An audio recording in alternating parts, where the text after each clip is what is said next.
Une instance de dialogue social attenante à l'agglomération Pays Basque pourrait gérer localement le déroulement de la carrière des agents territoriaux, c'est-à-dire anticiper les doutes, les questionnements et les besoins des agents en pleine mutation. Il me semble important de profiter de l'occasion pour amener localement les réflexions sur l'organisation du temps de travail, les réflexions sur l'harmonisation des régimes indemnitaires et aussi les réflexions sur l'harmonisation des prestations sociales.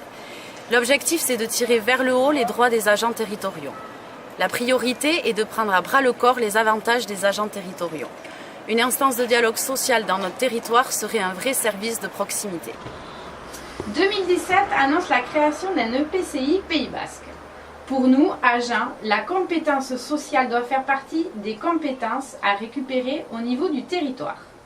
La création d'un EPCI ouvre aux agents territoriaux l'opportunité de pouvoir revendiquer la création d'un CDG adossé à cette nouvelle institution. En signant ce document, je demande la création d'une table ronde regroupant élus et syndicats. Le 1er janvier 2017 verra le jour une agglomération à l'échelle du Pays Basque. Elle regroupera 158 communes et remplacera les 10 EPCI actuellement en exercice. Cette nouvelle organisation entraînera des conséquences importantes en termes de personnel intercommunal.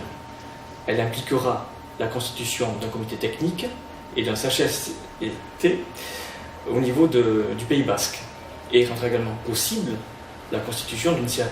Ces instances de dialogue social sont des endroits de négociation et de concertation à même de régler des questions importantes telles que la politique indemnitaire, l'organisation, le fonctionnement des services, les orientations en termes d'effectifs, la formation, la carrière ou encore la discipline ou l'hygiène et sécurité.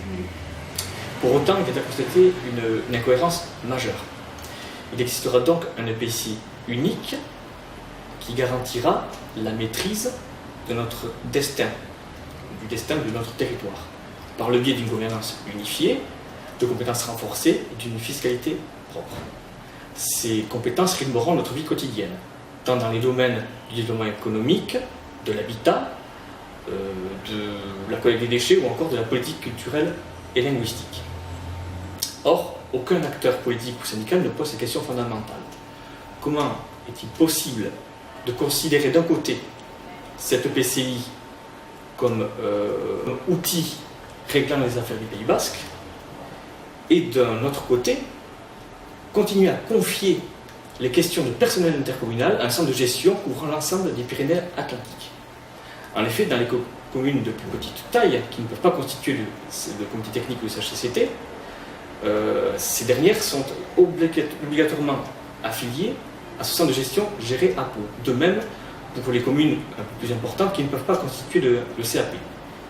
Le syndicat LAB propose une solution à même de rapprocher au plus près ces instances de dialogue, permettant donc un dialogue social de proximité à la mesure de ce bouleversement institutionnel. Si le Pays Basque est assez mature pour gérer son propre destin, il est également pour gérer ses fonctionnaires territoriaux. Donc oui à des instances de dialogue social de proximité à l'échelle du Pays Basque, oui à un centre de gestion Pays Basque.